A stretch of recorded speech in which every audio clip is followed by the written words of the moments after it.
আসন্ন বিনিয়োগ সম্মেলনে অংশগ্রহণকারী শীর্ষ বিদেশি বিনিয়োগকারীদের সঙ্গে পৃথক দ্বিপাক্ষিক বৈঠক করবেন প্রধান উপদেষ্টা অধ্যাপক ডক্টর মোহাম্মদ ইউনূস। আগামী ৯ এপ্রিল রাষ্ট্রীয় অতিথি ভবন যমুনায় শীর্ষ বিনিয়োগকারীদের নিয়ে বৈঠক করবেন প্রধান উপদেষ্টা।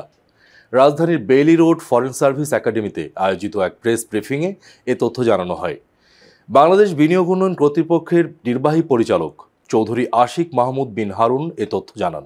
তিনি বলেন, আপনারা নিশ্চয়ই লক্ষ্য করেছেন বিনিয়োগের ব্যাপারে প্রধান উপদেষ্টা খুবই আগ্রহী। তিনি চীন, জাপান ও দক্ষিণ কোরিয়ার প্রতিনিধিদের সঙ্গে পৃথক দ্বিপাক্ষিক বৈঠক করবেন। আমরা একজন লোকাল ইনভেস্টরের কথাও শুনবো, একজন বড় ব্যবসায়ী বাংলাদেশি, উনি বক্তৃতা রাখবেন, আমাদের অ্যাপেক্সের নাসিম মনসুর ভাই। তো ওনার কাছ থেকে আমরা জানার চেষ্টা করবো যে বাংলাদেশি যারা লোকাল বিনিয়োগকারী, তারা তো আমাদের বাংলাদেশের জন্য একটা বড় আসলে ড্রাইভার। আমাদের বিনিয়োগের একটা বড় অংশ কিন্তু লোকাল বিনিয়োগকারীদের থেকে আসে। তো তাদের যেই ভিউটা, তারা আসলে আমাদের সরকার থেকে কি এক্সপেক্ট করেন, কিভাবে ওনাদেরকে আমরা আরও বেটার একটা ইনভেস্টমেন্ট ক্লাইমেট দিতে পারি, সেই ব্যাপারেও আমরা তার কাছ থেকে শুনবো।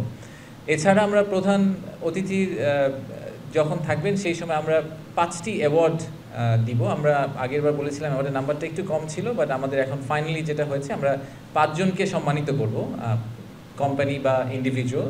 তো প্রথমটা হচ্ছে একজন লোকাল ইনভেস্টরকে আমরা সম্মানিত করব, তার সাথে একজন ফরেন ইনভেস্টরকে আমরা সম্মানিত করব। ইএসজি বা সাস্টেইনেবিলিটি সাইডে কন্ট্রিবিউশনের জন্য আমরা একটা সংস্থাকে সম্মানিত করব। আর সবশেষে আমরা অ্যাওয়ার্ড দিব হচ্ছে ইনোভেশনের জন্য, একটা কোম্পানি যারা খুব ইনোভেটিভ কিছু একটা করেছে তাদেরকেও আমরা আলাদা করে সম্মানিত করবো। এই 4টা করব। আর বাংলাদেশের ইনভেস্টমেন্ট ক্লাইমেটে আপনারা জানেন যে আমাদের অনেক বিদেশি কিন্তু আছেন যারা বছরের পর বছর ধরে বাংলাদেশে আছেন, 20-25 বছর ধরে বাংলাদেশকে ওনারা অ্যাম্বাসেডারের মতো বাংলাদেশকে বিভিন্ন দেশে পরিচিতি দেওয়ার চেষ্টা করেছেন, বাংলাদেশে বিনিয়োগ করেছেন, অনেক দিন ধরে আছেন, বাংলাদেশের সাথে খুব ক্লোজভাবে জড়িত। আমরা অনেক বাংলাদেশি হয়তো 20-25 বছর দেশে থাকি নাই, কিন্তু ওনারা কিন্তু অনেক দিন ধরে আমাদের দেশের সাথে কাজ করছেন।